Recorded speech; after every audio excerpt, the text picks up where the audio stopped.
በመጀመሪያ እንኳን ለ2018 በጀት ዓመት ወይም ዘመን እንኳን አደረሳችሁ። በመቀጠል ለትምህርት ማህበረሰቡ እንኳን ለ2018 መደበኛ የትምህርት ሰዓት አደረሳችሁ ማለት እፈልጋለሁ። ትምህርት ለምዕራብ ጎጃም ዋና መሰረት ነው፣ ለሀገርም ትልቅ ኩራት ነው። እውነታ ስንነጋገር ምዕራብ ጎጃም ሰፊ ሀብት ያለው በትምህርት ነው። ሰፊ ተቋማት ያለውም ትምህርት ነው። ከግብርናው ከንግዱ ከሁሉም በላቀ ዘርፍ ትምህርት ነው መሰረቱ። አብዛኛው በእያንዳንዱ ማህበረሰብ ዘንድም በትምህርት ስራ ላይ ያልዋለ ልጅ የለውም ብዬ አስባለሁ። ስለዚህ ለሁለት ዓመት ግን እጅግ ትልቅ ተግዳሮት እጅግ ትልቅ ፈተና ሆኖ ነው የቆየ የትምህርት ስርዓቱ ስብራት ነው። የመጀመሪያው ከጸጥታ አኳያ ተማሪዎች ወደ ትምህርት ቤት መምጣት አለመቻል፣ ሁለተኛው ደግሞ የትምህርት ጥራት ችግር በዞኑ ላይ ያለውን የትምህርት ስርዓት ተፈታትኖናል። እንደ አጠቃላይ ለ2016 እና 2017 በምዕራብ ጎጃም ውስጥ ባለው ማህበረሰብ ወይም ህፃናትና ወጣቶች ወደ ትምህርት ገበታ ከመምጣት አኳያ እጅግ ሰፊ ውስንነት ነበረብን። በአጠቃላይ ሲታይ ግን ከ400 እስከ 500 ሺህ ተማሪ ይጠበቃል።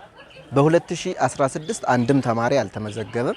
በ2017 ግን 37187 ተማሪዎች ናቸው የተመዘገቡት። ያ ማለት 9% ብቻ ነው ተመዝግበው የነበረው። ከተመዘገቡት ውስጥ ደግሞ አቋራጩ በርካታ ነው። በተለያየ ምክንያት ከተመዘገበ በኋላ ወደ ትምህርት ቤት ከመምጣት አኳያ ከወቅቱ አኳያ ስለፈተነን ሰፊ ውስንነት ነበረበት። ስለዚህ 396 ሺህ በላይ ተማሪ ከትምህርት ገበታ ውጭ ነው የቆየ። በ2017 ብቻ ላብነት ባነሳ 396 ሺህ ተማሪ ትምህርት ገበታው ላይ አልዋለ።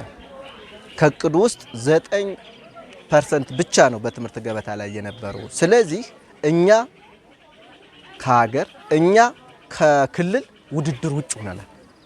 እውነታ ስንነጋገር በ2017 አንድም ተማሪ ትምህርት ገበታው ላይ እንዲዘልቅ ያላደረገ ምዕራብ ጎጃም ነው። በ2017ም 9% ተማሪ የመዘገበ ከአማራ ክልል ብቸኛው ዞን ምዕራብ ጎጃም ነው። ስለዚህ ይሄ ትልቅ ፈተና ነው። ስለዚህ ይህንን ደግሞ ሁሉም ማህበረሰብ ወላጁም፣ ተማሪውም፣ መምህሩም እጅግ ሊቆጭ ይገባል ብዬ አስባለሁ።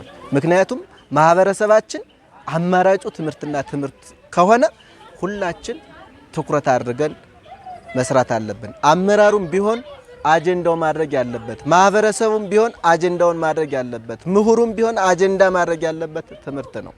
እውነታ ስንነጋገር ትምህርት ላይ ትኩረት ብናደርግ አገር ላይ ትኩረት ማድረግ ማለት ነው። ህፃናት ላይ መስራት ማለት አገር ላይ መስራት ማለት ነው። ምክንያቱም ነገ ሀገሪቱን የሚረከቧት እነዚህ ህፃናት ናቸው። ስለዚህ ያለማ አእምሮ ያለማ ጭንቅላት ያልተማረ ማህበረሰብ ለሀገርም ሸክም ነው። እኛ ከዓለም እኛ ከሀገር እኛ ከክልል ከትምህርት ገበታ ውጭ ከሆን እርግጠኛ ነኝ እጣፈንታችን ከዚህ የባሰ ይሆናል። ስለዚህ እስካሁን ያለው ይብቃን።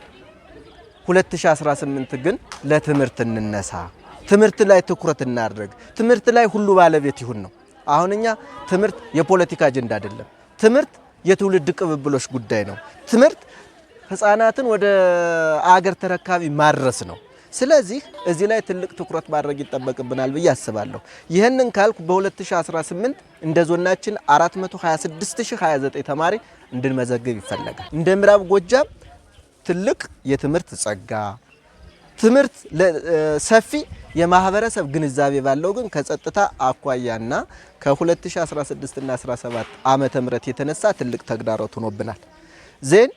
አሁን እኔ ሁሉንም ማህበረሰብ የምዕራብ ጎጃምን ማህበረሰብ የምጠይቀው ሁሉም ተማሪ ወደ ትምህርት ቤት ይምጣ፣ ሁሉም ህፃናት ይማር፣ አልባሌ ቦታ አይዋል።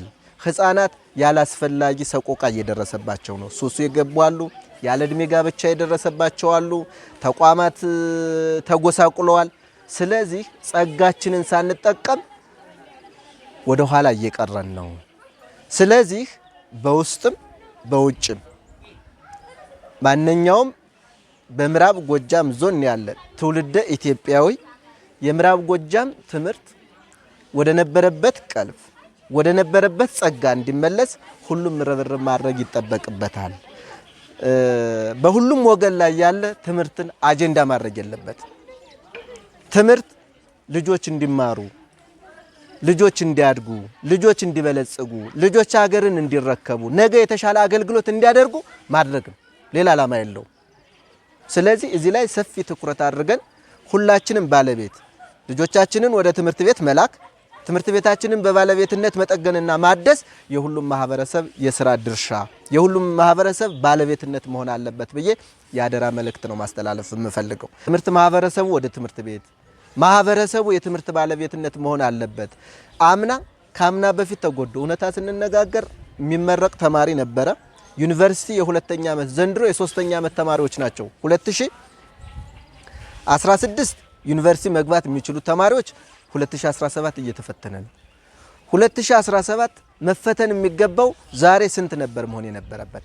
ዜን መሆን ያለበት ሁሉም ማህበረሰብ የትምህርት ባለቤት መሆን አለበት። ሁሉም ማህበረሰብ ልጆቹን ወደ ትምህርት ቤት መላክ አለበት። ገጠር ስለሆነ ከተማ ስለሆነ አይደለም። እኛ ገጠሩንም ከተማውም ያሉ 600 ትምህርት ቤቶች ክፍት ነው አገልግሎት ይስጡን።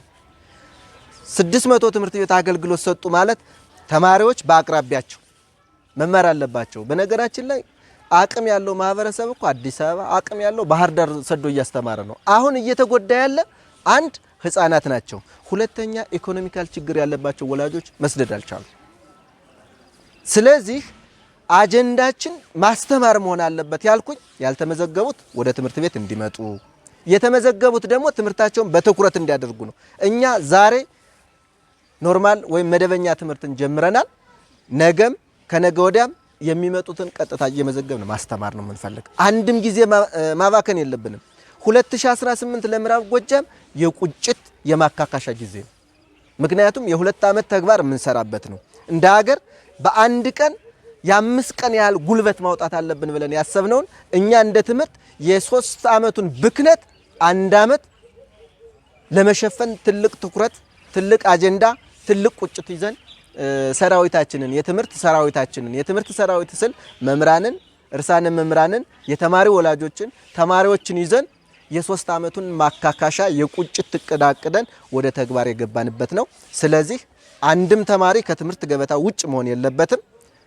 መደበኛ ትምህርት ተጀምሯል። ሌሎቹ እጅግ በጣም ርቀውናል። ሩጠን መድረስ ይጠበቅብናል የሚል መልእክት ነው የምሰጠው።